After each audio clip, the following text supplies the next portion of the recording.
All right, we are Hi guys. live, Hi guys. To all the new viewers, I am Locke.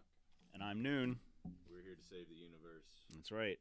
Today So, we're talking about an article that Jay found, and it's pretty terrifying. yeah, so I found this article. A friend of mine sent me this article. It says why the scariest nuclear threat may be coming from inside the White House. And it is a very long, very involved article from Vanity Fair, written by a man named Michael Lewis, I believe. Pretty sure. And it's very interesting. It's very interesting to see an inside look at what, number one, is supposed to happen with our so called orderly change of government and what actually does. What's most interesting is I actually follow politics way too closely. It's a curse. Mm-hmm. And I learned a lot from the article on, like you said, how normal transitions into a new administration go. Right. Not specifically this one, just how all the other ones go. I learned a lot there. Right. It's unless you're involved with it, I imagine.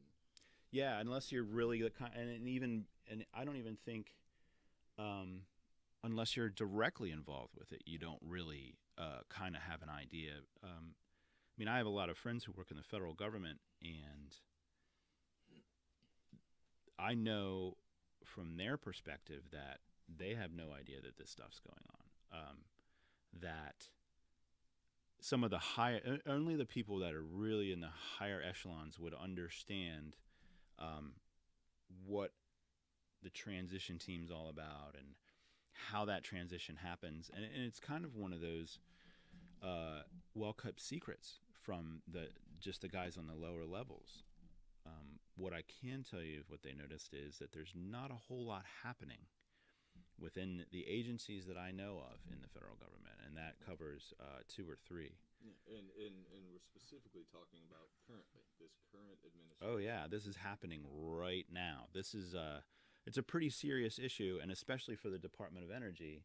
Um, you know, if you want the link to the article, I highly emphasize it.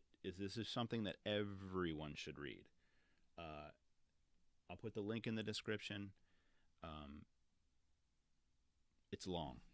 It's very long, and it's very. There are moments where it can be very dry, but it is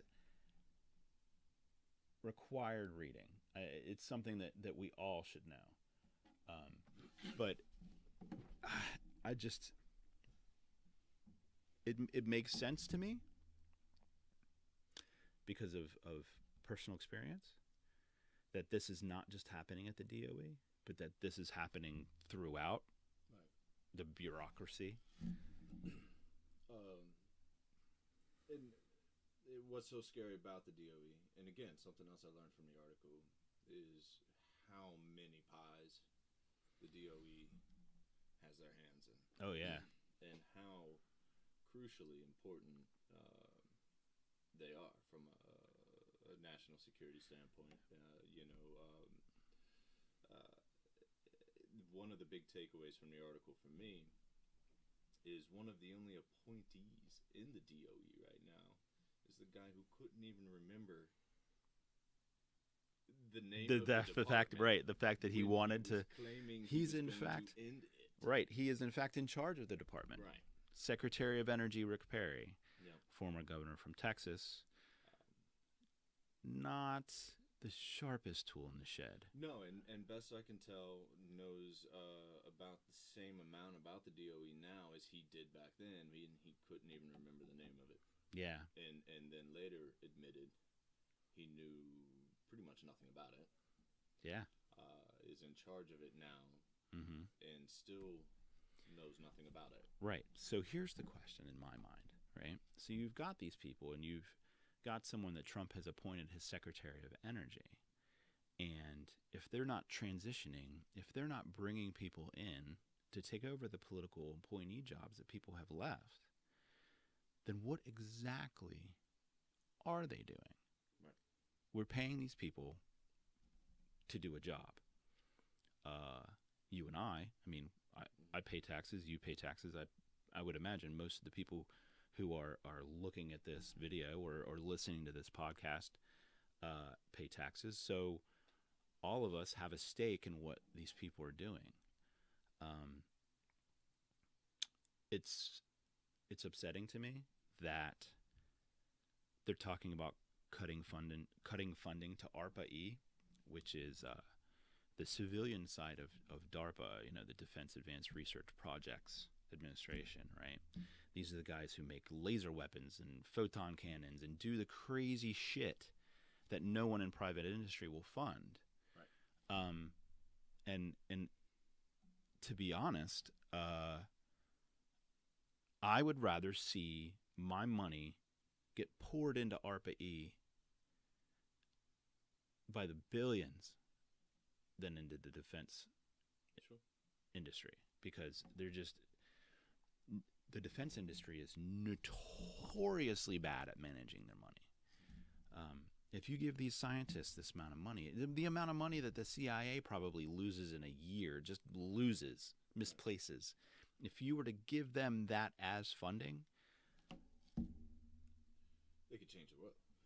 They would change the world. There's no doubt about it. They've already done it. ARPA-E projects have changed the world as it is. One of the reasons that solar has parity right now with something like natural gas or coal is because of the work that ARPA-E and the Department of Energy have done with Solyndra and all those loans. And, they pull Solyndra out as that poster child, right? The one that failed. Sure. And the other ones all turn a profit. The one that couldn't pay back the loan. Right. And as if they didn't have a couple of those companies written into the plan. You're not going to have a 100% success rate. Absolutely not. The other 99% that have been able to pay back the loan, that have turned a profit, and have really aided in alternative energy being able to turn a profit in general. Right.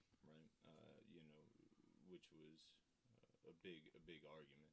These things are not going to be able to make money. It's right. It's a waste of research. These sort of points of view have been proven wrong. And then we dump the funding. Right. And it is sad. It's very sad. Yeah, I don't know. It amazes me that that we can't keep. I guess it has amazed me up to this point that we kind of can't keep tabs as citizens on where we're putting our money. We can, and up until the internet was around, it was very hard to keep track of all these funds. But at this point, with the internet the way it is, all of these things are publicly funded.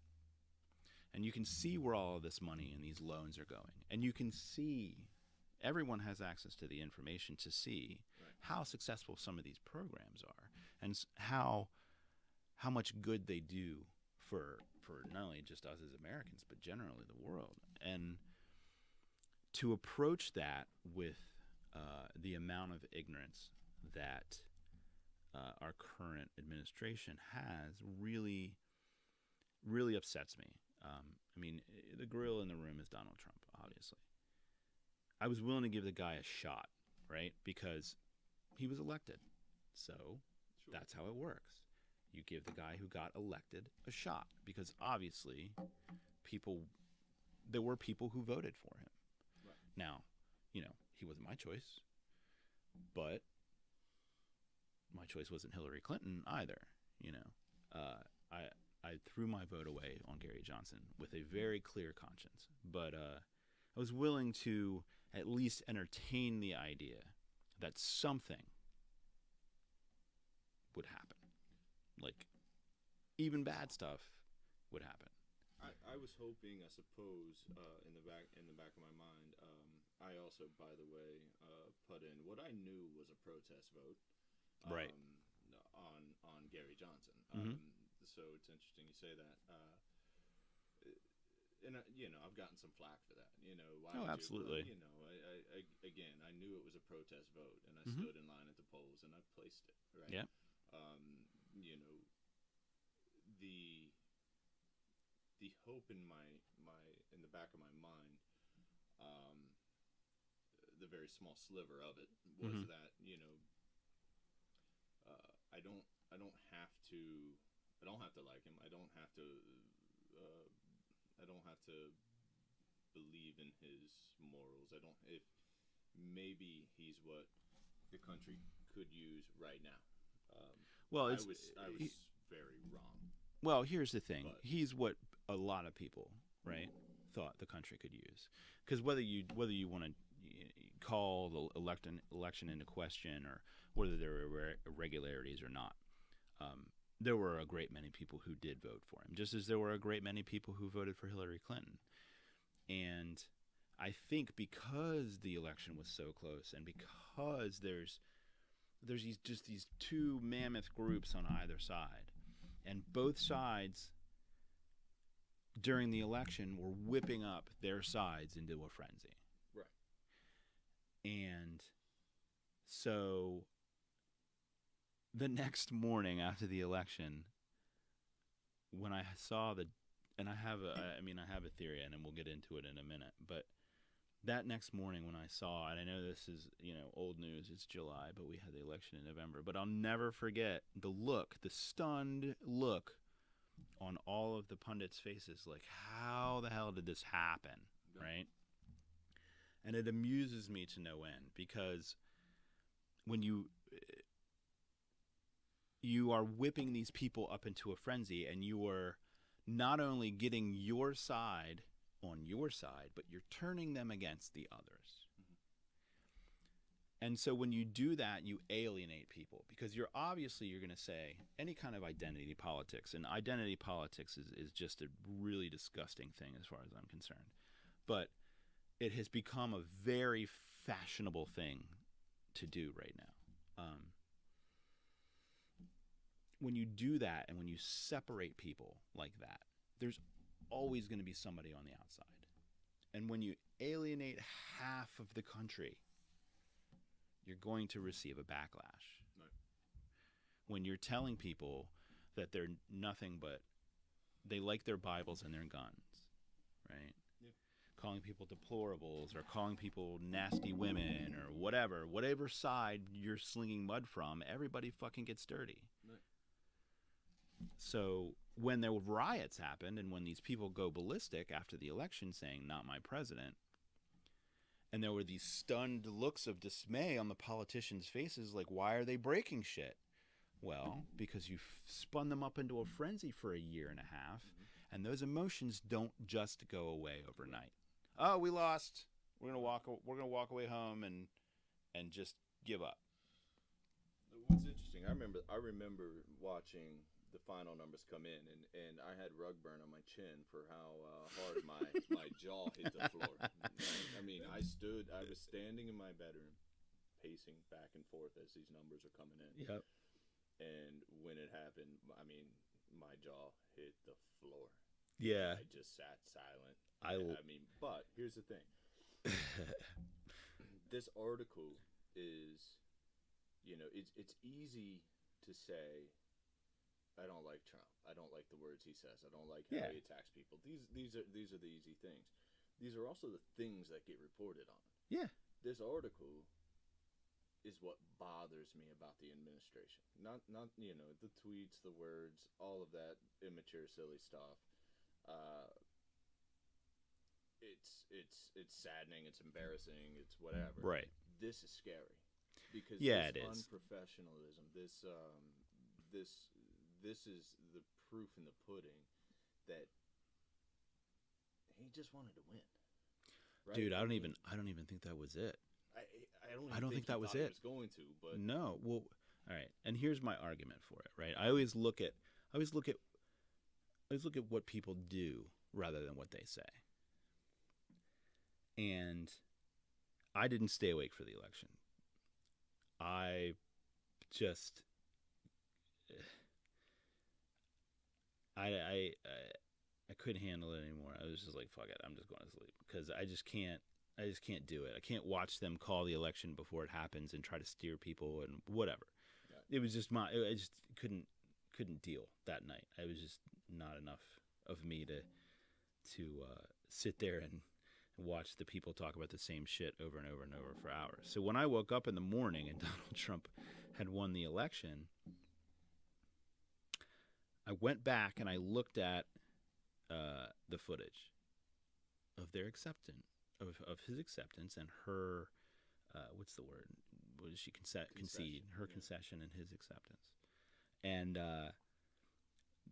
the most interesting and fascinating thing to me was that it was the exact opposite of what I thought it would be, right? I thought it would be Donnie Trump with the big sign that says Trump and the big stage and the big curtains and the balloon fall, but it wasn't. That's what the Clintons had planned. Donnie Trump said what? Thanks. No fanfare. No big explosions or big Trump names anywhere. Doesn't that seem odd to you? From someone who slams their name on everything and loves themselves as much as this man does. For him not to celebrate probably one of the, for anyone else would be a crowning achievement, but for him, it just seemed like he came in with a whimper. And to me, that says more than anything else. Everybody, including him, thought that this was going to go the other way. Yeah. Yeah, you got to have the balloons packed to come falling down on you. Right. If you think you're going to win. Yeah. It's an interesting point. I didn't really think of it that way. Yeah, it's reeling around in there now, isn't it? It's kind of like it's got the wheels spinning. Yeah, and I think we saw a sense of no, we didn't see a sense of panic. We sort of knew about it. We knew it was happening at the White House. We know it's happening now. There's still this sense of panic. Dude, there's a sense of panic throughout the entire freaking country. Which, again, I think if they were secure in their methods, if they really had a plan, even if it's one I don't agree with, and they were putting the cogs together that would at least advance their agenda, I can accept the fact that I don't like our current president and move on. The fact that the cogs aren't even unpacked out of the box to put into place, and we're almost, we're going to be on a year here. So. Well, here's the thing. Yeah, we're 9 months in, right? So he has had since the election, right, to plan all this stuff out. Right. And none of it has been accomplished. So and to find out that the desks are empty at a lot of these agencies. A lot of these agencies, these desks are empty. Crickets are chirping inside the buildings, and that's all you hear going on. And let's really get to the root of the article. I mean, the DOE is directly involved with maintaining, managing our nuclear weapons. Not only our nuclear weapons, but the nuclear waste generated from creating those weapons, right. And all the stray shit. They lose nuclear weapons every once in a while. Mm-hmm. Okay? And when they get lost, right? They don't get lost. They end up in the hands of people who don't need nuclear weapons or should not ever have nuclear weapons. Which includes, in my book, pretty much everyone. Right. What's interesting, I think, is we're seeing these big political moves. We had just saw it with Brexit a few months prior, right? To and you saw the same look on the faces, right, of everyone. Well, I don't know. Brexit happened, then you see it with Trump, right? Yeah. We're really at this crazy crossroads of humanity. I mean, this is even America. Certainly the country I know the best is really doing some weird shit right now, but the rest of the world is too. And not all. I mean, you know, when you see the swapping of the roles. I mean, you know, when you see China and Germany shaking hands and celebrating victories on energy, on space travel. I mean, and we're sticking pieces of straw in our mouth, and Yeah, it's it's disconcerting, man. it's tremendously disconcerting. Yeah, it's so it's weird because in some ways, we're accelerating forward, just with everybody else, and in some ways we're not. Um, our nation historically has always been divided. Um, there's very few things that we have, as a nation, have just kind of dug it and got behind. You know, like World War II. Right. You know, we didn't really even do much in World War One. Right. Nobody wanted anything to do with Vietnam or Korea. 9/11 happened and we all kind of united, but then that got perverted. Yeah. You know, Fast. They took that nationalism and they used it for basically. I think it's just the United States. I think at this point is held together with baling twine and duct tape. I think that we need. My opinion is that I think that we need to kind of really stop and think about, like, maybe this needs updating. Like, maybe we need to make some changes, right? Maybe we need to go to a more friendly system to differing views. Mm-hmm. Like, obviously we have red and blue right now, and that's just not fucking working. No. And we have one guy who's kind of our guy, you know? Hey, there he is. That's our guy. But he's not really our guy because he's not supposed to have the power. He's not supposed to be a king. He's not supposed to be a tyrant. He's not supposed to be even an important dude. He's supposed to be the guy that makes sure that the laws are enforced. Right. Not the one writing the laws to be enforced. Right. Well, we saw this week with Congress. Yeah. Going around. Yeah. To pass the sanctions bill on right. Russia, which was, I think, a huge statement, and frankly, one of the very few things I've seen across the aisles that went swimmingly. I mean, this was something to the degree of 98% right. approval and thumbs up on this bill across the aisle. Yeah. Russia's a whole nother subject, but the action. Yeah, the fact that they were able to unite for at least for something, and really to send a message that we have systems in place that keep you in check from the control that we know you want. Right. Right. And I think that was an important message because, frankly, I think as we sit here, he has not signed that bill yet, which is only a symbolic gesture one way or the other. Yeah, because they're just going to override his veto or whatever. You know, but I think we are starting to see, quite possibly for the, you know, in my lifetime, mm-hmm. I'm not sure the red and blues ever worked, right? I mean, we go, no, it hasn't. It hasn't for a very long time. We go at best 8 years hating a president, so we put in the opposite president, hate him for 8 years, and then we do it again. Mm-hmm. You know, and the other thing, I was watching earlier today, I was watching video footage of Capitol Hill in the 90s. Mm-hmm. Watching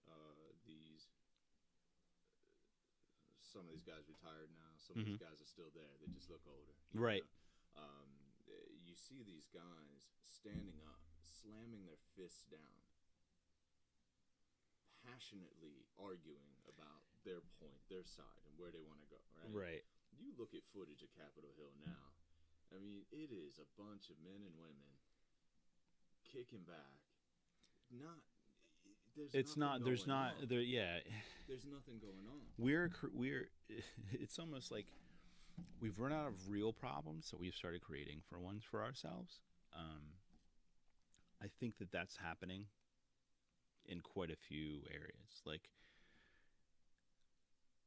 humans have been in conflict, what, 300,000 years or some shit like that, where we just fight. I mean, it's just fight to survive. Like pretty much the first time somebody was sitting in someone else's cave. Right. Somebody started. Yeah. I mean, like, so I think it's just, it's not necessarily an intrinsic part of us. It's just, it's a perfect example. You ever been to a job and they're like, well, why are you doing it this way? And they're like, well, because that's the way we've always done it. Right. Mm-hmm. Well, I think that we kind of have, there's an inertia that comes with these actions. Right. Why do you guys fight each other and kill each other? Well, because that's what we've always done. Right. Well, maybe since we came up to a solution to some of these other things, like, you know, resource depletion and, you know, things like that, where we've tackled some of these big issues, like smallpox, right? We tackled that. We figured it out. It was a disease, and it wiped out millions of people, and they had no freaking clue why it happened. Well, maybe this conflict needs to be kind of looked at the same way. You know, we fight and we fight and we fight. It's a reaction.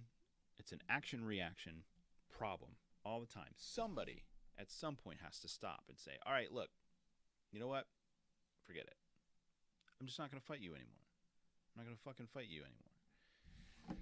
And usually what happens to that person is they get stomped on and probably killed. But if enough of us decided, you know, maybe we should take a look at this. And I know that there are a lot of us that are.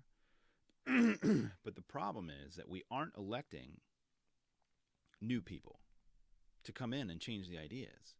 You said these guys have been around 30, 40 years. Mm-hmm. Yeah, and that's the problem. Yep. They've been in there 30, 40 years.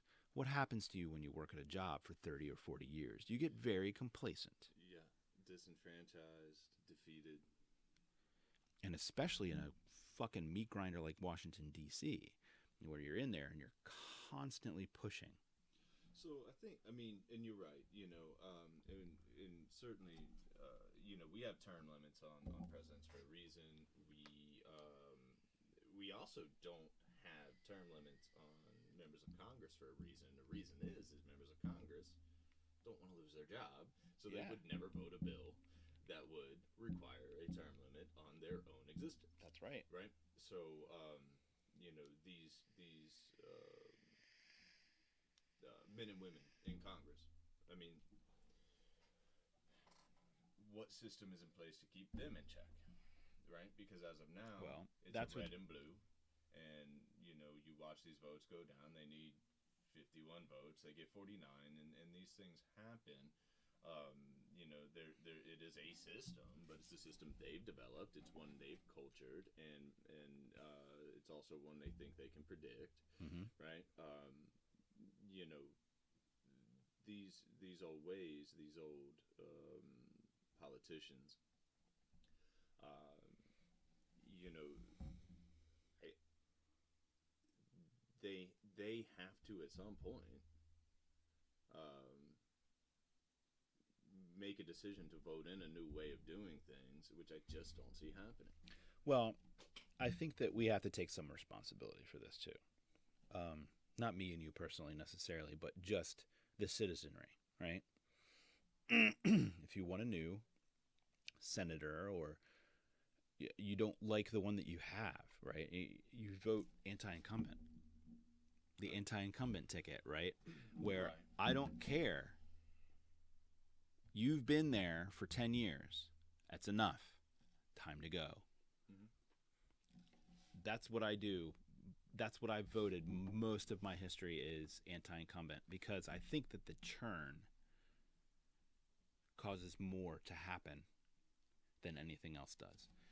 And if you look at these guys who have been in there for 30 or 40, you know, years, 20, 30, I don't know that there's been anybody in there for 40 years at this point, but 20 or 30 is a pretty safe bet.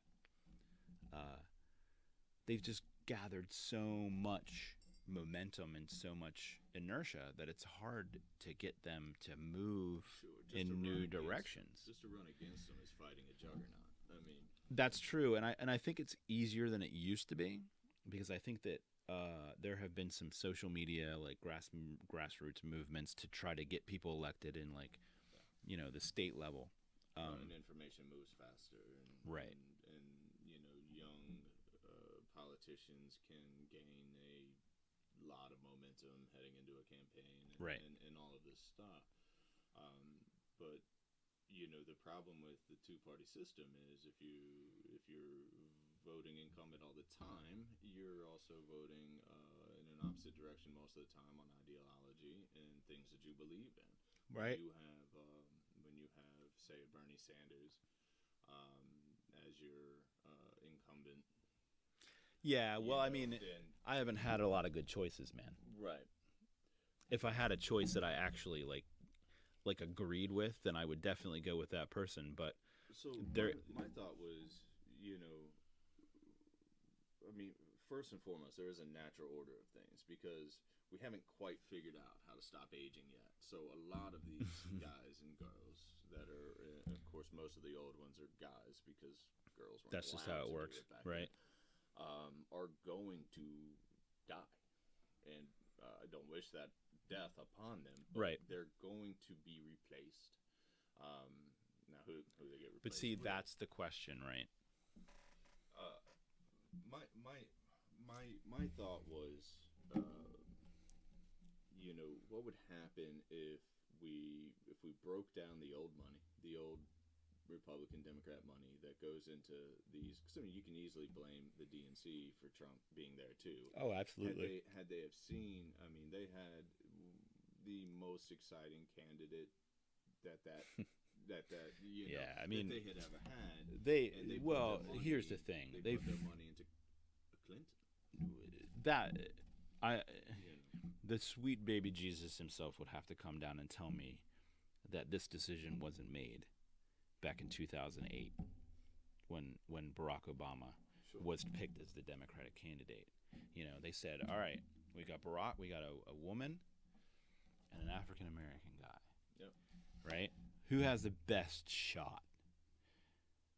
And so if anyone thinks that there was not a negotiation between those two staffs and within the Democratic Party to say, all right, this time, Barack, you got it. Next time, Hillary, you got it.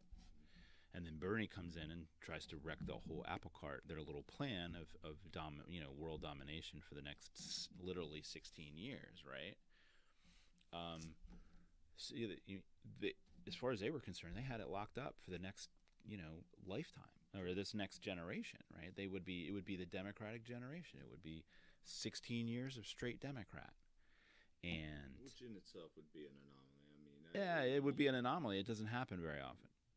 We're always 2 steps forward, 2 steps back, or right. Maybe 1.5 steps back.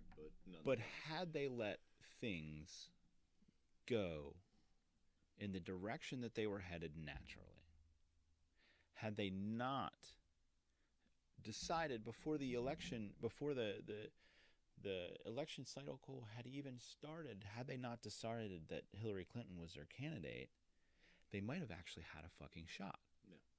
But they forced the issue. They created the illusion of democracy. There's no actual democracy within the Democratic Party.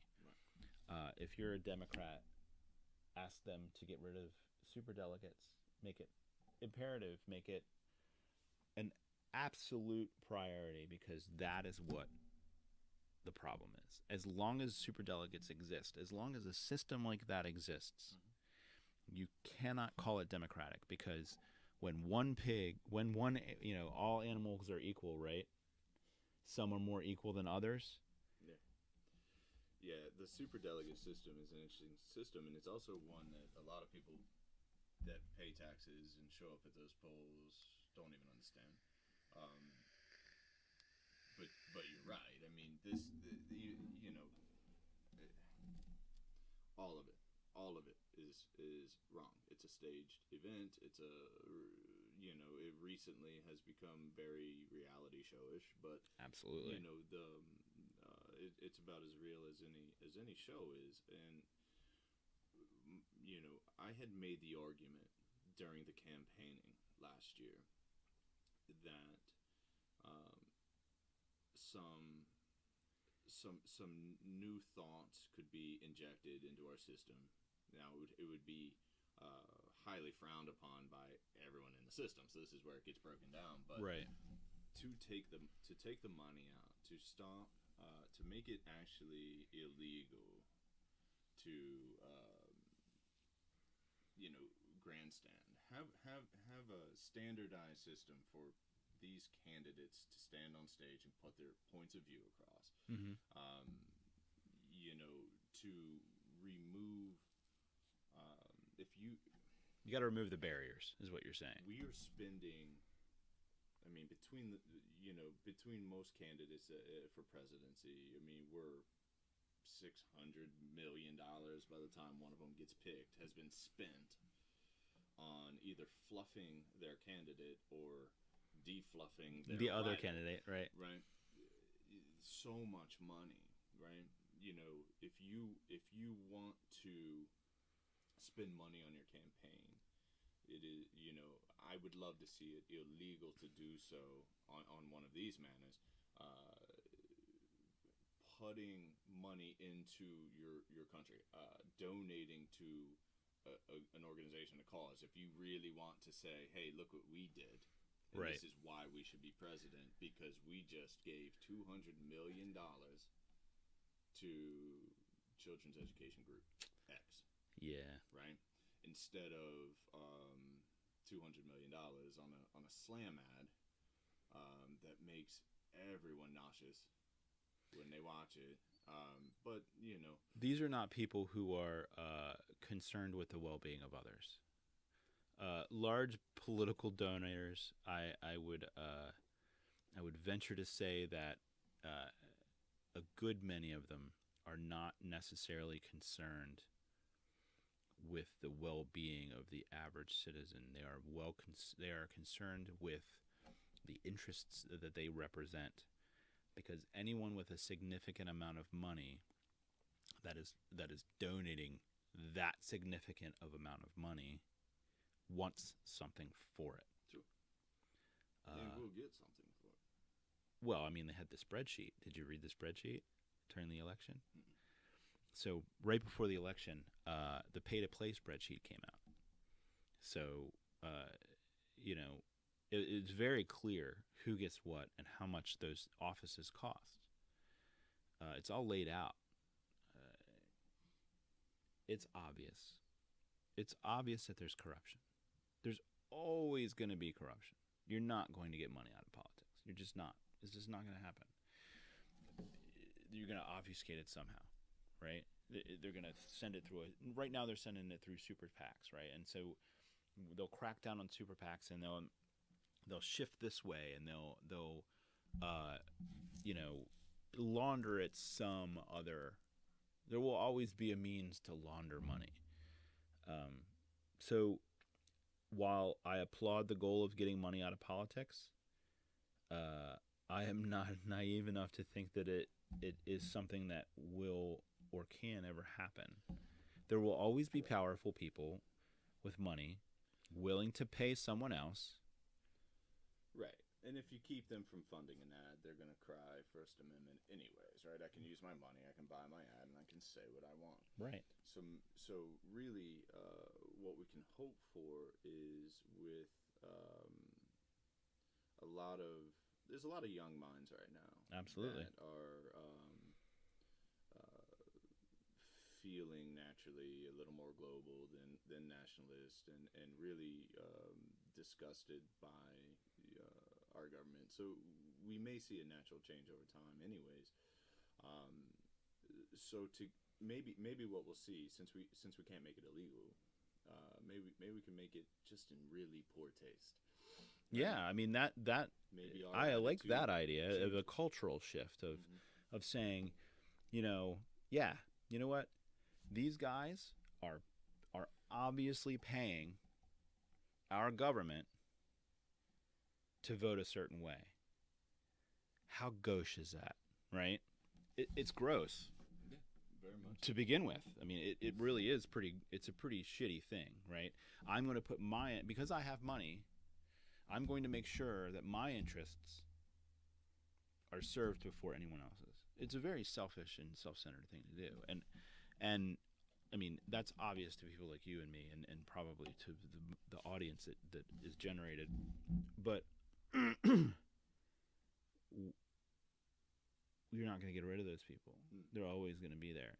Now, I like your idea of shaming them and saying, look at what this guy did. He paid $650,000 so that he could be named ambassador to the United Kingdom, right? Or ambassador to England, or ambassador to Scotland, or ambassador to Norway. You know, they all have different price tags on them.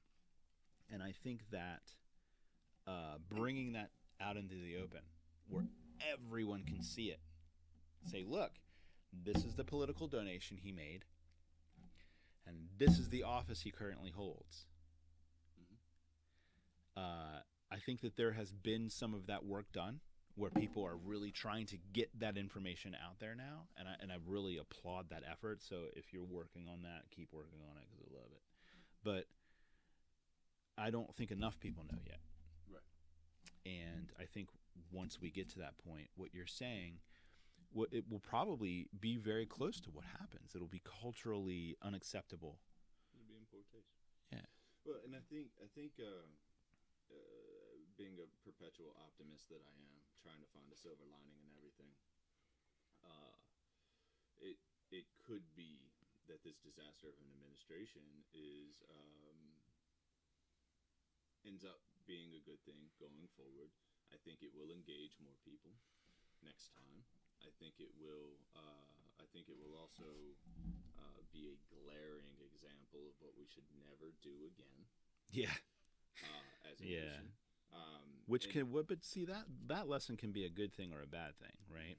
So what I hope doesn't happen is I hope we don't turn back towards revert to the old way. Like, right. Well, only established politicians can do this. You know, the message of change is certainly one we've seen over and over. I mean, Barack Obama ran on change. Yeah, Trump ran on change. He ran on the Right. Everybody always runs on change. And I think they get into office for the first week and realize, oh shit. Yeah. You know, this is okay. You know, let's rethink some of this stuff and try to make it seem like I'm still doing what I said I was going to do. Right. I mean, that's every president struggles. Because I think you get in there, and I don't think you realize how monumental the fucking task is until you get there. Right. Which is why those desks need people sitting at them. Oh yeah, absolutely. I mean, at all of it, right? Right. I mean, at least the beginnings of an attempt to place people in important positions. I mean, from what the article says and from what I'm understanding with people that I've talked to,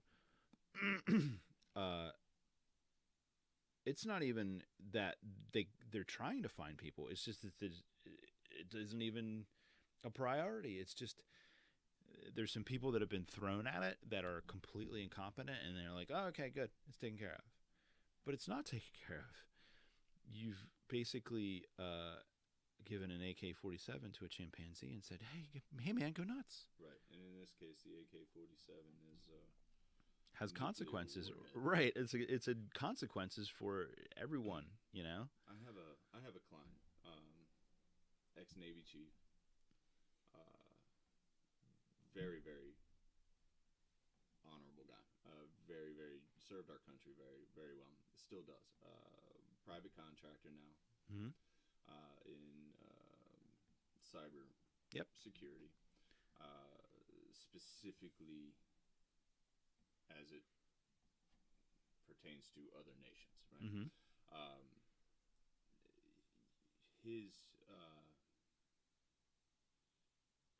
His contract is up soon, and we we had recently talked about um, in his particular area, it would be very hard to. They've had this contract 13 years now. Right. It'd be hard to fill it. Very, very hard to even lose that contract at this point. I mean, everything's set up by this large team of people, and to eradicate that and just try to teach 200 more people where they left off to continue on, right? And we see this a lot. And the article actually talks about this a little bit. It discusses, why some of those people just need to stay at their desk. Absolutely. Regardless. Yeah. Of administration transition, and at the very least, sit there for a year or two while they can train a new team. If you need a new team in there, right? The article speaks to this sort of mass exodus. Oh yeah, well, see, that's what happens though. On but see, the second week of November, you have this mass exodus, and it's replaced with crickets chirping.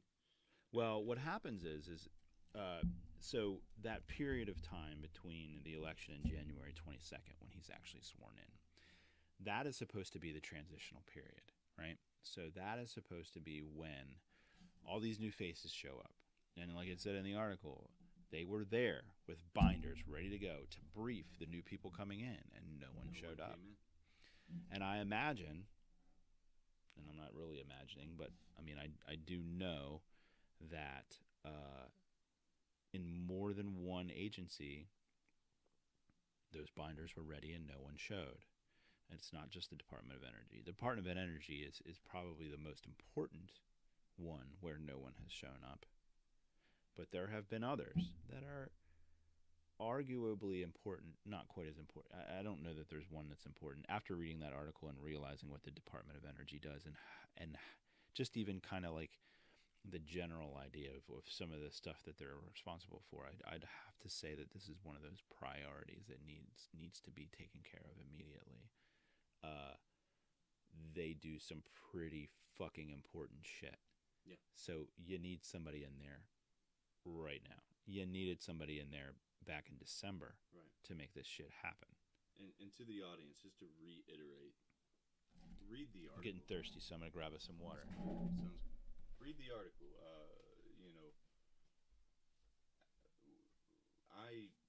Jay and I pay attention to politics and maybe these motions probably more than the average bear. And this article was really enlightening. I mean, I learned so much more about, say, the Department of Energy, which of course sort of a focus on the article, but we really should all know what these major branches of government are doing. I mean, we should all know this. See, and here's where the problem lies, right? Did you help your kids study for civics class? Of course, if I could. No, I mean, have they studied for civics class? Do you know why? Because there isn't civics class anymore. True. They don't teach civics anymore. Why the fuck is that? Yeah. Why are you not teaching children how the apparatus that could basically put them away for life or make their life easier, or who they're going to be paying for the next, however long they stay in this country, they're going to be paying money into this thing, and they know nothing about it.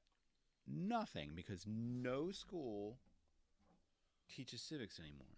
Well, I'm not going to say no school, but dude, I haven't seen it. Right, and see, there you go, right? The Department of Education came out with this Common Core curriculum. Well, the Common Core of my curriculum is how the fucking government works. Because algebra can be done on a computer. I can read history on Wikipedia. But these kids need to know how the fucking government works, and they need to have some experience with it. Like maybe going through an election and feeling what it feels like. Right. to try to get yourself elected to, the student council or whatever happened to all those things that we Mock used to do elections. to teach our kids how this government works and why it's good. Well, and frankly, what was it? The old electric company that did the cartoon about the bill? Oh yeah, it was I'm only a Bill. Yeah, I can't remember. It was a Schoolhouse Rock video. Schoolhouse Rock. Yeah. Even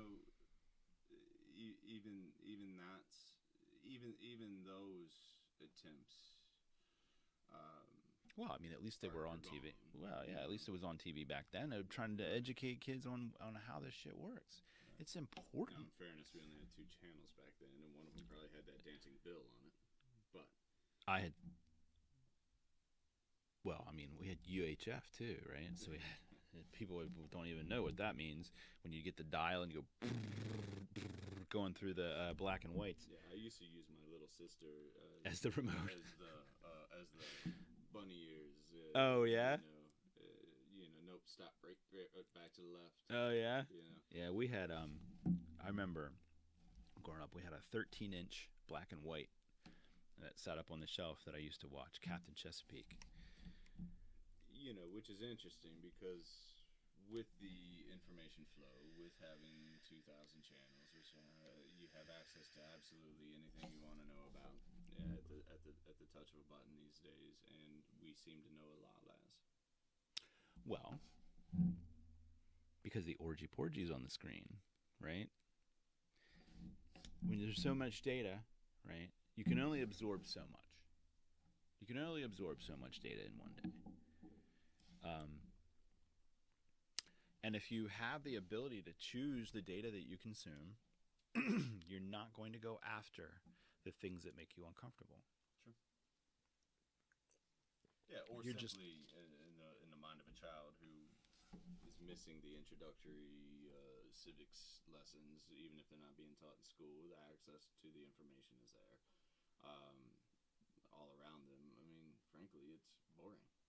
It is. It's super boring in comparison to what. As entertaining. Not even close. As blowing the head off an alien with a sawed-off shotgun. Yeah. Right. I think the scary thing the most, or what scares me the most, better way to say that. I put up a post on social media months ago that was specifically geared towards America's reputation as it pertains to the rest of the world. Right. And how dangerous of a path we are on, going from a strong nation that had elected a black guy, which was telling to the world. The world loved us there for a minute. Yeah, well, he was cool. Not that long ago. He was cool. And it was a message to the world that,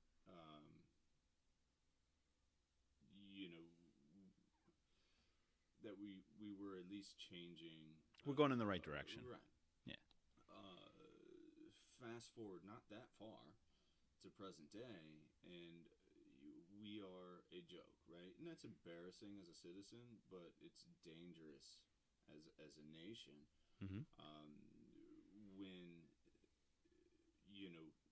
as a superpower, as a super nuclear power, right? As a nuclear armed nation, what's worse than your neighbor having a bunch of weapons and guns that you don't have? Right. Is if they're just sitting around the yard. Yeah, I know, loaded. Right? Just kind of hanging out with nobody watching the hen house. These little things, they're not little things, but these pieces of the puzzle that start to fall apart.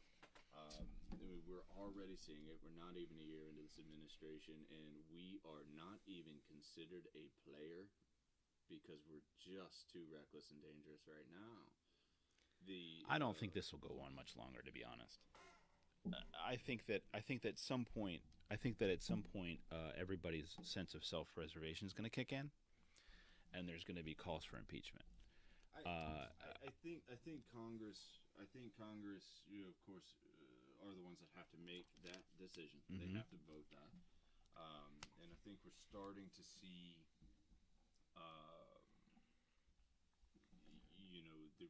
specifically the Republican side of Congress, starting to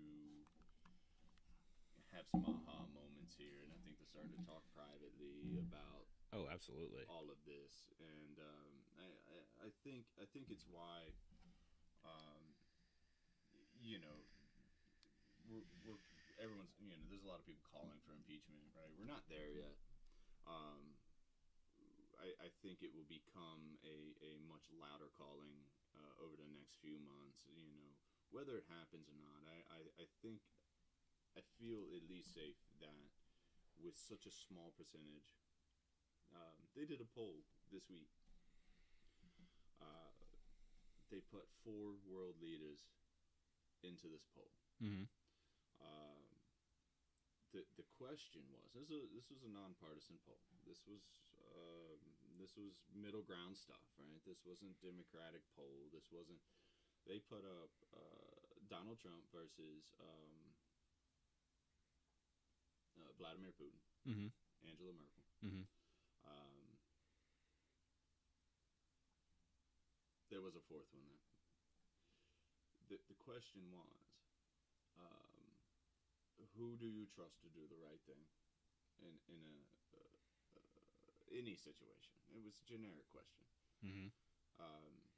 Vladimir Putin got 28%. 28% of people believe he would do the right thing in any situation globally. Donald Trump got 22.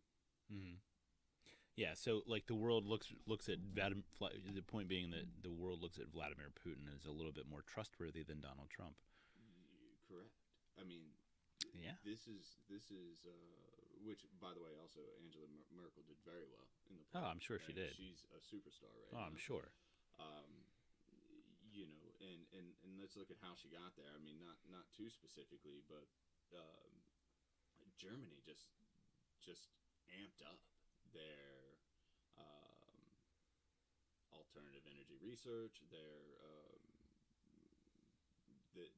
really want to get their hands around the neck of space exploration. I mean, they're really amping up these progressive ideas, as a lot of Europe and other nations as well. I mean, we in stark contrast have a guy that he probably believes the world is flat. I mean, is he right? This Trump a flat earther? That would be hilarious. You know what I mean? Yeah, I do get you. We're gonna fall behind.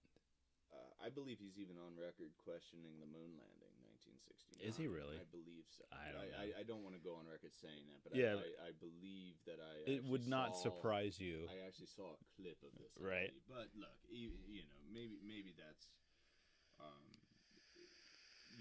so hopefully we learn as a nation that change is good.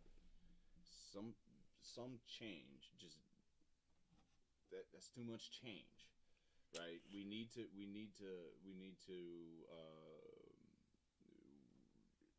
If I decide to change as a person mm-hmm.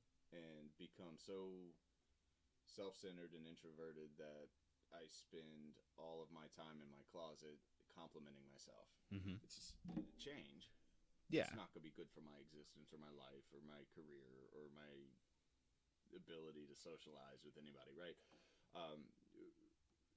There is this call for change. We all, Bernie Sanders campaigned on change. Yeah. Right. So we all know that we need change. We're just not getting a very good. We're not.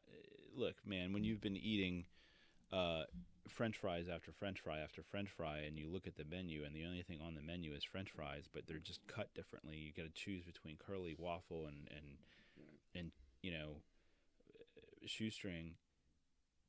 It's all French fries, and that's part of the problem that we've been getting lately. Is it's all fucking French fries, man. None of these guys are different from any of the other ones, and to think that they are is to be naive. all of these guys, and I'm going to say that pretty definitively, all of these guys who are in office right now are spending maybe actually 4 months of a year doing Working. the shit that we want them to do.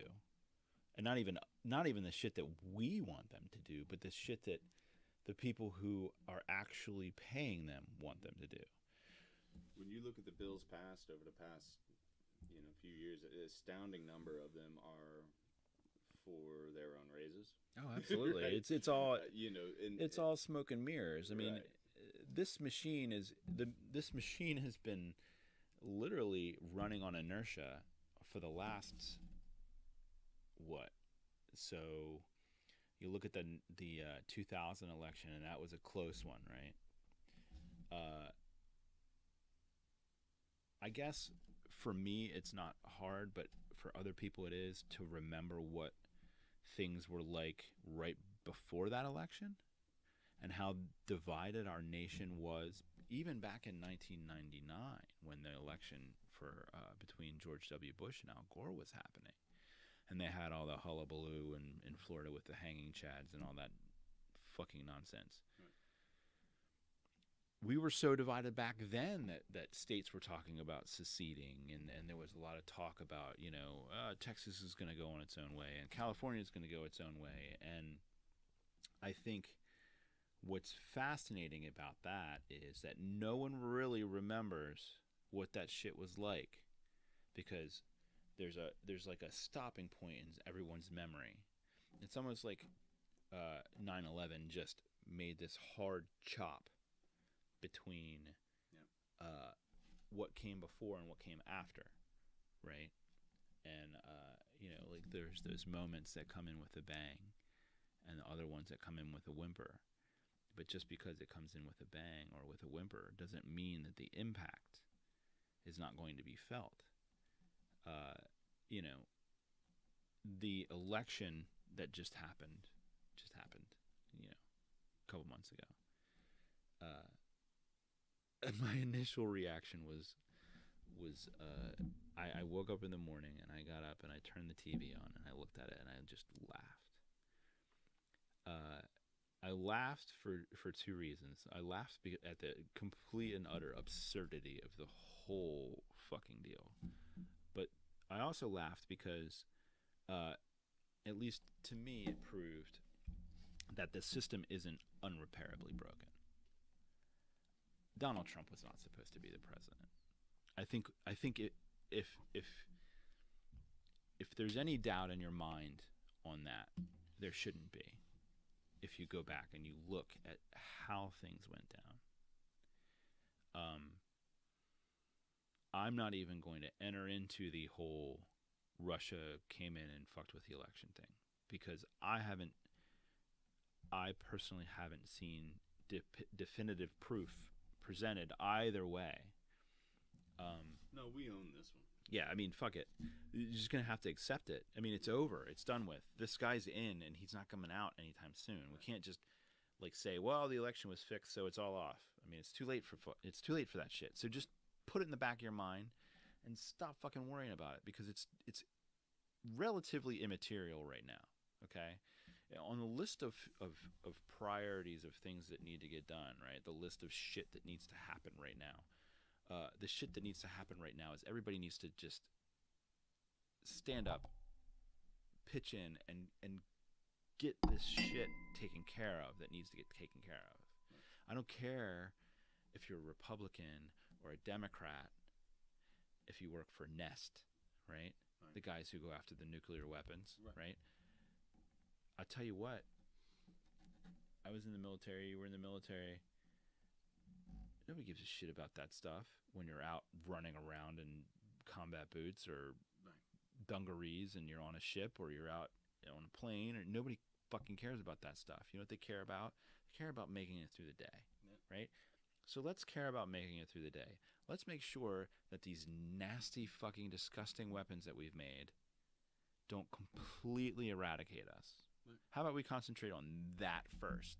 Because what Donald Trump is tweeting, I could give a shit what he's treating. How about we make sure that plutonium doesn't leak into the fucking soil, Right. or some nut job out in Alabama somewhere is not fucking putting cracking open smoke detectors and trying to make his own fucking H-bomb. Okay? Like, whatever you guys got to do, whatever money you need to make sure that nobody does anything real stupid and upsets the apple cart, how about we give those guys the money to do that? And we work on that first. Right. Yeah, and make sure these desks get staffed, right? I mean, that's how we do that. Yeah, that is how we do that. You know, and I understand why certain media organizations want to be Russia, Russia, Russia. You know, it sells. It sells. It to some degree speaks to, you know, this may be the reason we got it all wrong, and maybe this is why, you know, he's in here, or maybe it's an aim for this to be some sort of impeachable route, right? Some media organizations just want to be Russia, Russia, Russia, Russia. They should be reporting on this article. Absolutely. I don't understand. I saw that article and I read it and I was like, what the fuck? Why is this splashed all over the evening news? So we cannot expect, and it would be stupid to expect, anything about the Trump administration to change in a positive no, light. absolutely no way. So maybe we have to charge the media with their priorities. Report this, right? Right. This is more important than it is. It's way more important. What everyone is reporting on really right now, right? Because I can promise you, had they been reporting on this, I would not have had to learn a lot from this article, because I would already known it. I would have already been terrified by it, right? I mean, and this is this stuff is much more important. So I think there's a responsibility there. You know, that's how the information gets across to the most people. I mean, not a lot of people are going to dig deep into the internet. No, looking for articles. I mean, no, but this is Vanity Fair. I mean, this isn't like this isn't like small outfit. E-News Weekly. This is freaking, you know. But you know, where's the New Yorker? Where's the Washington Post? Where are their articles about this stuff? Right? I mean, why are we? Where, you know, why is? I mean, Jesus, this is much more terrifying than a couple Russians putting up fake stories on Facebook to sway voters, right? Well, it's more urgent. It's more urgent. It's an existential threat. I mean, let's call a spade a spade. It's an existential threat. It really is. And the article speaks to that. I mean, this is something that is currently happening. This is not some. This is an emergency that happened and was kind of embarrassing. This is currently happening. It's getting worse by the day. Yeah. You know, let's say we survive this. You know, our reputation to the rest of the world is suffering every single day also, and this is big because, you know, my posts on social media, which I got a lot of backlash for. I'm surprised.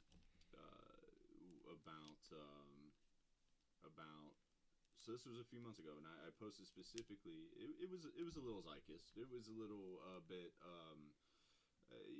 Primarily focused on the fact that oil is bought in U.S. dollars, and this is why we enjoy and still bitch about gas getting up to $3.50 a gallon when other nations are paying $9, $10, $11, $12 a gallon because they have to purchase, or they have to convert their money to U.S. dollars to buy oil. Right.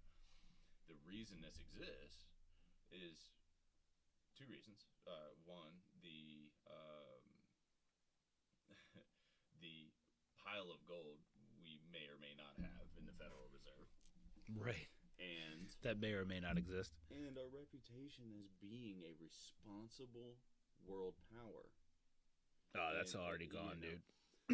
That's been gone a long time, though. You know,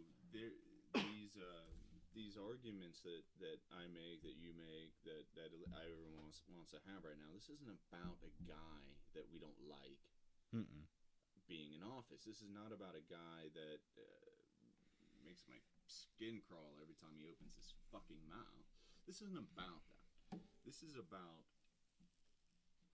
if that global, if that little thing changes, and 5 years from now, oil is being bought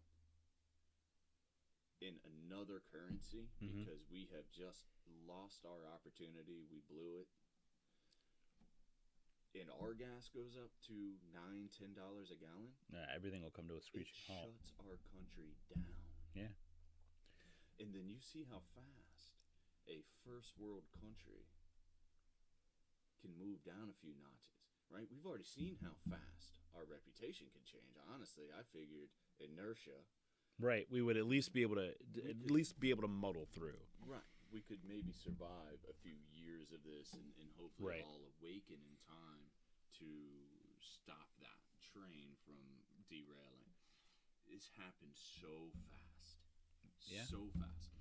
We went from nations celebrating us. I mean, you saw the videos. Oh yeah. I mean, villages in Africa were holding American flags, celebrating. You know. Yeah, no. I think everybody got a little. Overzealous with that, though. Sure, but I mean, we're Barack Obama got reputation. Barack Obama got the Nobel Peace Prize for being elected president. I don't know that that's. Overzealous. I like the guy, and I don't think he's a bad guy. I didn't agree with all the things he did, but I agreed with some of the things he did.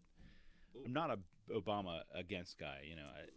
But I think everybody got kind of wound up a little bit, and it was exciting. And I'm not saying that there wasn't any excitement there, but I think that was a weird thing, don't you? Personally, yes, but also looking at it from this view, this world reputation part, which has been something I've personally been watching, right? Because it's important.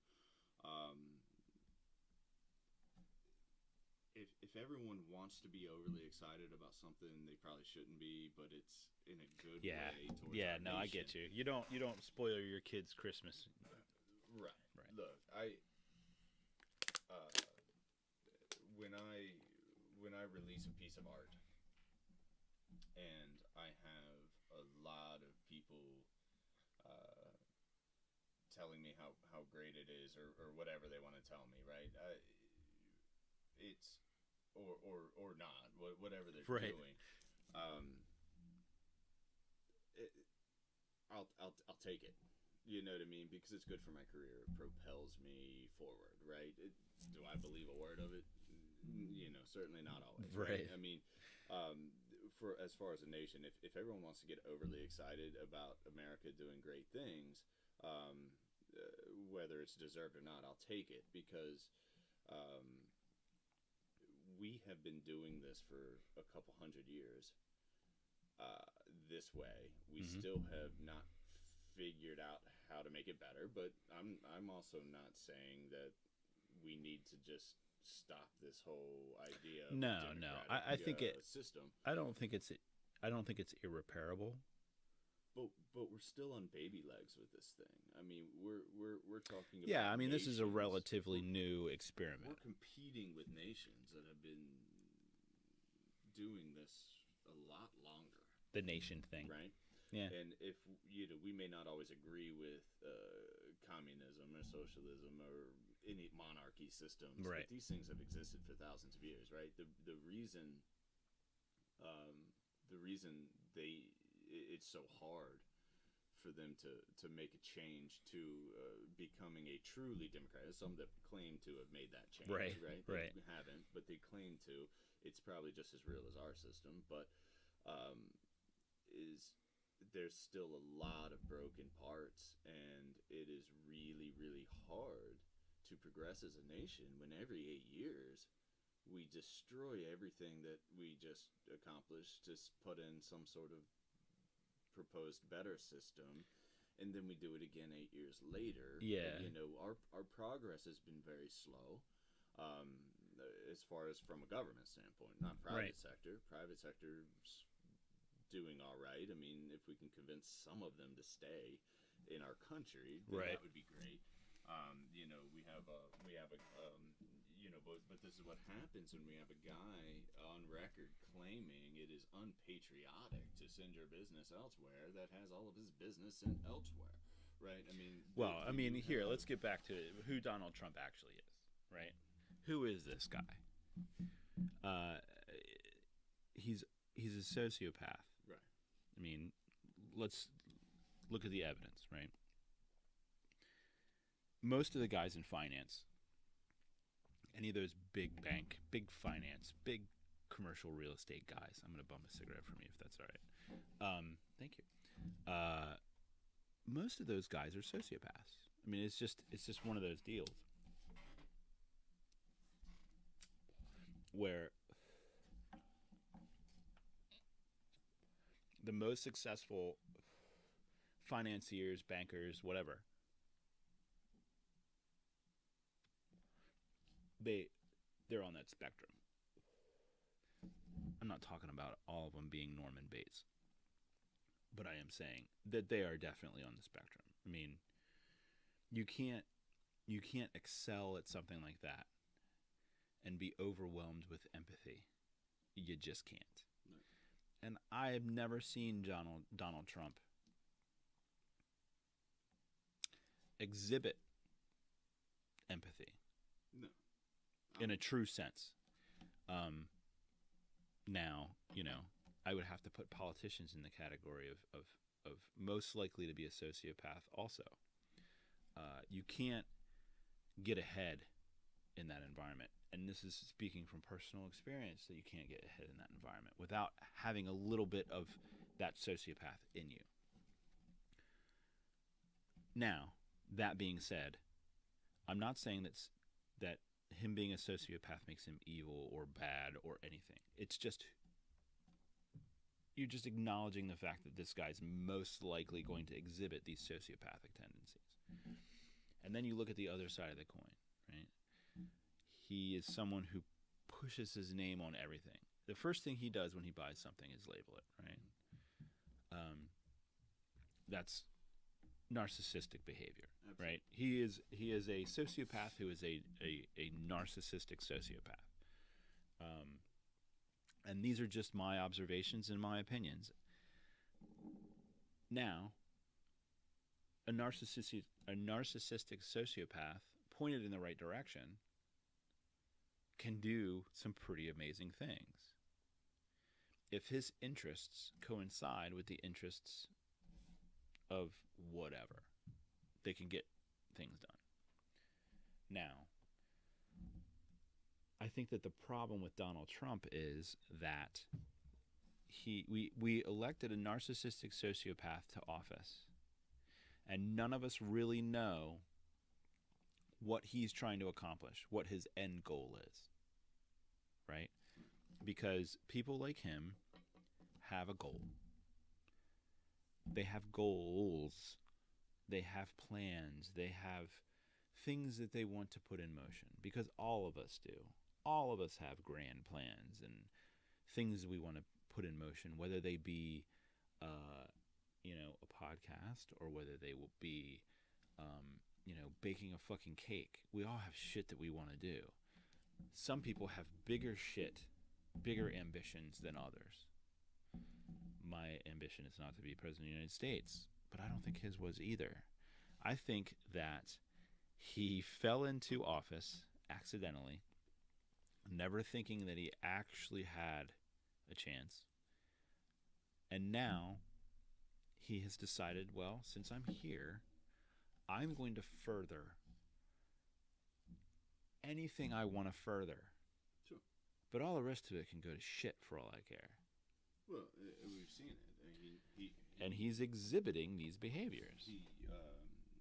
He quite arrogantly did not divest himself from his own businesses. Immediately doubled and tripled his rents and really? See, I didn't hear about any of that. Mar-a-Lago. Those room rates tripled.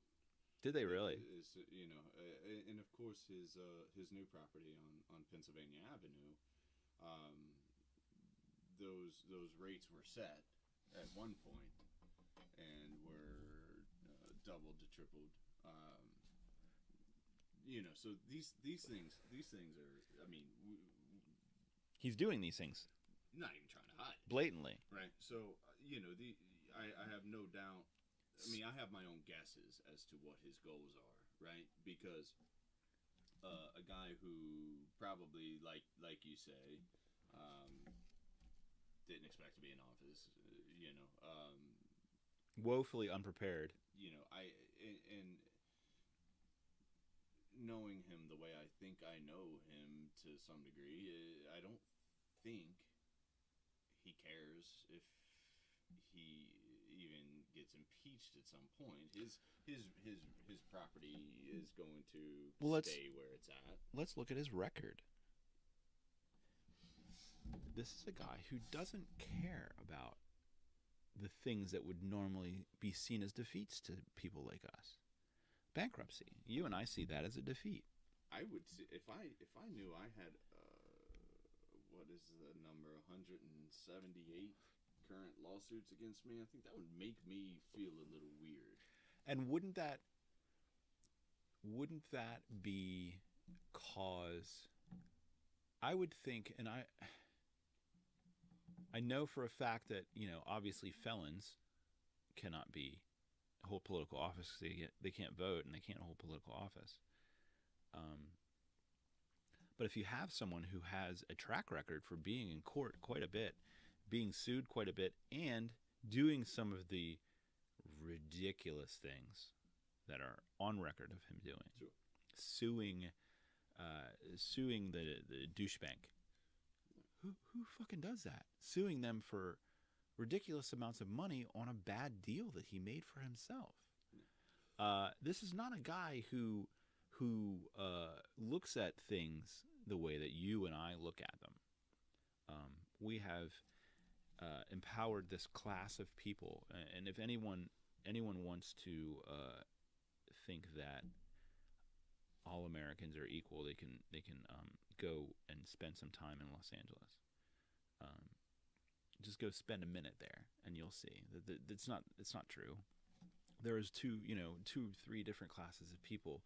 We don't rate, man. We don't pay them. We don't pay the politicians the bribe. You and I don't. No. I mean, we do indirectly when we pay, our fees and things like that to the government, our registration fees and our licensing fees. Those are our bribes. You can call them whatever you want, but it's a bribe. It's a bribe to be able to do business. It's protection money. So when you have this guy in office who is used to that attitude of, I'm going to use the laws and circumvent them as necessary, and I'm going to use them to propel myself, because that is what he has done. I mean, Donald Trump is not a great business guy. He's not a great businessman. He would like you to think that, and he will remind you that he's a great businessman repeatedly. Well, that is what he's good at, is marketing and branding. Is he, though? I think he's got good people who did that for him. So, and this brings up another point I wanted to bring up. I think, first and foremost, his base is blind to this. And this is a guy who 20 years ago as a Democrat went on record as saying, if I were to ever run for president, the office of president, I would run as a Republican because they're the stupidest voters. Now, this isn't me saying this. I know. This is on record of him saying it. This is on record. I know. I've seen it. Right? But his base is blind. His base isn't that. That's not. They. Right. They. Everybody. This turned into a I want to win thing, right? I mean, everybody had their reasons for doing it. You have GOP. I think it turned into too much of an us versus them for people to really see. That's what I mean. If they were blinded by rage, they were, and it very quickly turned into a volatile argument Well, it versus goes back to what they were doing during the election. right. They were spinning everyone up as much as possible. They wanted as much passion out there as possible.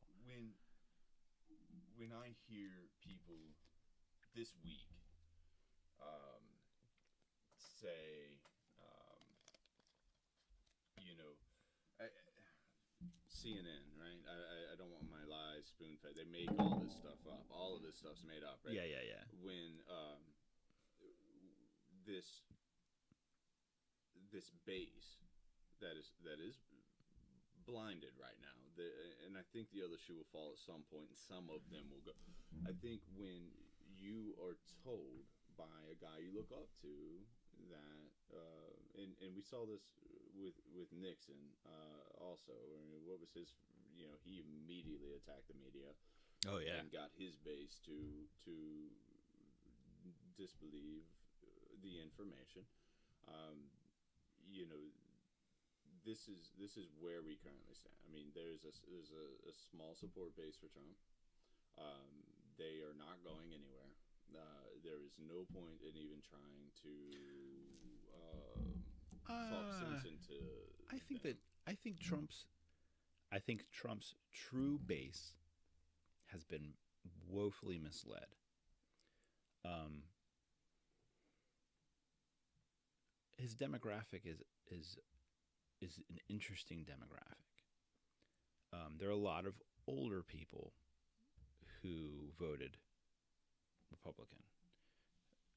I know of at least 3 personally who do something that I just think should be completely and utterly illegal, and I don't know why this is even possible. But on some of the voting machines, the first choice you get is Democrat straight ticket or Republican straight ticket. Right. And how that can be allowed to be on a voting machine without even seeing who the candidates are, but just voting straight party blindly. Sure. How many of those votes do you think that he got? I think he got quite a few. Oh, yeah, absolutely. And so when you take something like that and you institutionalize it, as deeply as it has been institutionalized within our particular culture, and you say you are either this or you're that, and there's no and, there's only an or, that becomes a problem. You're creating an artificial divide between people that is an illusion. And I think what my homework is going to be, and I think that this is something that, as detestable as it probably is going to be, I'm going to recommend that everyone go to the library or go to somewhere and not pay for The Art of the Deal, Donald Trump's book. Don't pay for it. Please don't pay for it. Don't pay for it. Find somewhere the means of getting it, but don't pay for it. And read it to try to understand where he's trying to take us. At least gain a little bit of insight. I want to read it. I want to understand it a little bit, just so that I can kind of understand where he's trying to take us. Sure. Because from what what I understand, that book teaches you how to basically obfuscate and escape. And I think that that's kind of what he's been doing this whole fucking time. He's just throwing this shit out there to take attention off the fact that he's not really fucking doing anything. Right. Well, I mean, and you know, I think a lot of people that voted for him, and I think a lot of people that were as surprised as you and I the next morning, because we just were like, I can't believe this happened. You know, we still had this thought in our head that he was going to get into this office. And at least be competent. Maybe bad, but competent. Well, you know what? Even if he's not competent, surround himself with people that are. Yeah. That can bridge the gap between in my opinion, few things that he understands. Right. And all of the really important things that he doesn't understand, you know, but he didn't do that. But And you can see it now. You know, he's got and let's look at the reason why he's got henchmen. right, absolutely. But why? But why does he only have henchmen? Because he's a narcissist, right? So you have to look at this guy for what he really is. Right. And if you look at what he really is, and one of the issues that I have sometimes is that I give people too much credit for being too smart. And I think that that's what we're doing here. I think that I don't think he has a plan. I don't think there's any depth there. I think that it is all. I was having a conversation with a friend of mine the other day, and we were sitting across the table from each other. Another guy that does some work online with YouTube and Twitch and stuff like that. We were sitting down and talking about podcasting, but then, you know, the Donald came on the television, and I looked up and I was like, what the fuck is going on, man? What do you? Because he's actually more towards the Trump side than he would be towards the Democrat Clinton side. And even he has gotten to the point now where he's just like, I don't know, man, what this guy's doing. And I was like, honestly, I think he sits in the Oval Office, watches the news, probably Fox News and CNN, and has a couple televisions that he sits and watches, and fucking yells at people. Yeah. I think that's basically what's happening in the White House right now. And I think he loves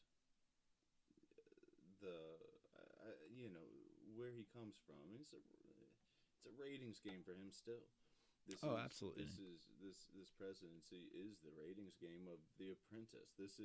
But I don't think it's working out as well as he had planned. I think he loves, or that he would want. I think he loves. I mean, sure, he would rather everybody be talking about how great he was, which there's not a lot of that going on. There's some of that going on. There's some ego stroking still from media outlets and otherwise, but I think he would much rather be talked about by the world, regardless of content, than not. And he's a narcissist. Oh yeah, absolutely. He wants to be front and center stage all the time. Flip through the channels and I know he's all over the place. Jump. Now what comes after that is not always great. Right. So what we should do next time, right? And we'll continue, but you know, here's what we're going to talk about next time. What's the media's role in all of this? Yeah. The established media. Let's talk about old media and then versus new media and what their role in all of this was, because there definitely needs to be some responsibility taken from these media outlets for the things that they've done during this election cycle. Absolutely. I think that we all need to just kind of take a step back, regardless of whether you are a Republican or a Democrat. I think we all need to take a step back and look and see, okay, this guy is causing us to have an existential threat. This DOE thing is bad. It's about as bad as it gets. Right. Read the article.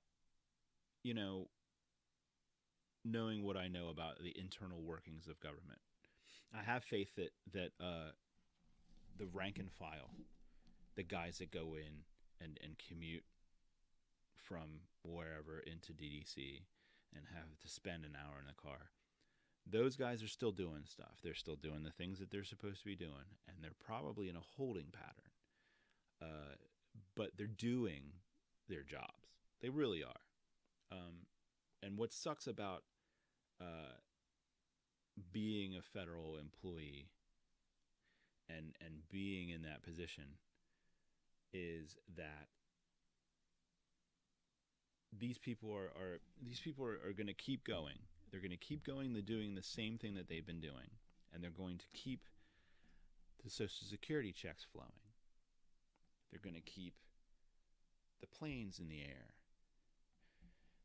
But if you don't feed and maintain these little gardens of bureaucracy that you have built, they're going to become overgrown, ineffectual, and eventually dangerous. So by not taking responsibility for some of the things that we need to maintain, it's going to cause a big problem. And whether that big problem is going to be a physical issue, like, you know, one of these catch pools that we're maintaining overflows or seeps into the ground or poisons a bunch of kids.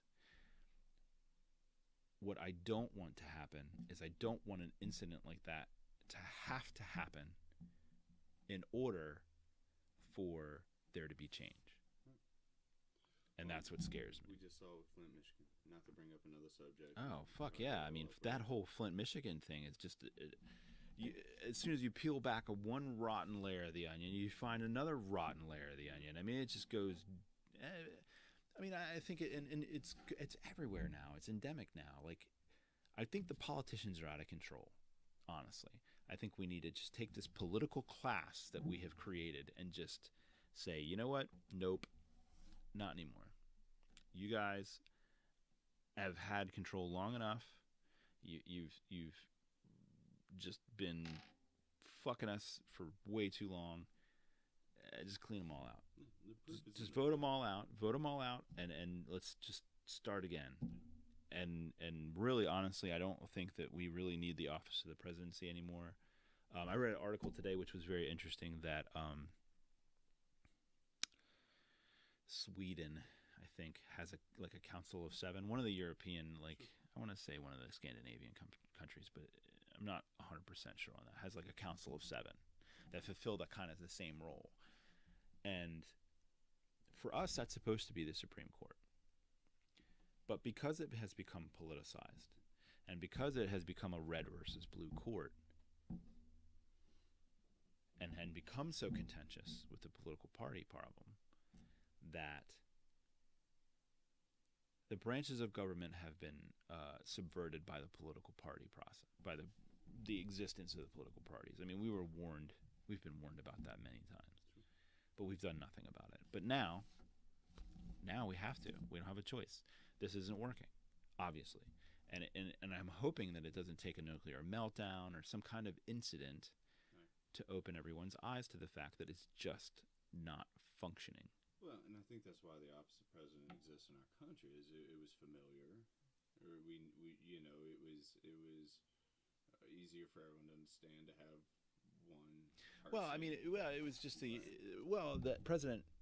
The idea of the president was not to be a king and not to be a tyrant, not to be a leader. They're an executor. Sure. They're someone who is supposed to do as they're told, so to speak, right? You know, he thinks we all work for him. Well, I mean, the past couple of them have acted quite dictatorial. I mean, Obama's not free from guilt here as far as the executive order and the misuse thereof is. I mean, George Bush is you know, it goes back quite a ways. Absolutely, and in defense of no one, but being realist, you know, these executive orders, we see an increase in them being signed term after term after term as That's you right. move forward. But you know, it's a chicken or the egg thing because Congress isn't doing much right now. Congress is not making a lot of decisions right now, which is forcing these executive orders. Right? I don't think that that's. I think that I think. While I think that you are correct, I think that is horrible. I think it's a complete and utter misuse of the power of the presidency. True. But it exists for a reason. You know, it does. It's a tool, right? But just like any other tool, right? I can build a house with a hammer. I can cave someone's skull in with it. That's I suppose, my choice on how to use that tool. Yeah. But that's it. It always comes back to the same thing. It always comes down to these two very old organizations: The Republican Party and the Democratic Party. Democratic Party. Yeah. This is the most dangerous thing happening right now, and that has been happening for a long time. I mean, I on a political test will always fall pretty much right in the fucking middle of these two organizations. But at the polls, I've got to pick some extremist way to go. Yeah. This is the way it's set up. It's the way it's been for a long time. It's going to be really, really hard to change. But now's the opportunity. Right. And now maybe we have more of a glaring reason to do so. But to your point, hopefully we don't revert back to digging ourselves deeper into the old way because the new way didn't work. Yeah, this is the backlash, right? So this is the crisis. I've read a really interesting. I haven't gotten super deep into it, but if you have a chance, or if our listeners have a chance, check out the Strauss-Howe generational theory. And Strauss and Howe would agree that we are right now in the crisis, and crises resolve themselves, and if you look at their little historical turnings, it's very fascinating. But I think right now, this particular crisis is fairly important, just because of so many things culminating together. Could make for a real big mess. Like this could kick over the sandcastle. It's a perfect storm. Yeah, it's pretty crazy. I think we're going to be seeing a lot of interesting shit over the next 5 to 10 years. Yeah, and you know what? Frankly, things we're going to have to, things we're not going to be able to revert back to old decisions. Oh, how do we do it last time? Right. So we're going to have to think on our feet. We're going to have to think outside the box. Right. We're going to need some young minds. We're going to need to culturally change. And, maybe, in the same way 9/11 changed a lot about the way we thought going forward, to your point. Hard to remember before it. It was right. such an event. What I believe travesty of an administration right now, this crisis, being so close, hopefully not stepping over that threshold, but being so close to that threshold. It's going to be a traumatic event for our nation, and it could exactly be what we need right now. Yeah, and I think that if any good is coming out of this, it's that people are starting to talk a lot more and be a little bit more mindful of what's actually happening around and in the government right now. I think this kind of was a wake-up call for a lot of people. So we'll see how it pans out. So what do you want to talk about next time? So I think we got a couple choices, man. We could get into the media's role in all this, or we could go into political parties and the havoc it has wreaked on the American system. Sure. So we'll hit those things next time. Yeah. But here's what I got to say to you people. Get out there, educate yourself, and try to make some sense out of what's going on. But until next time, enjoy yourselves. Bye-bye, folks.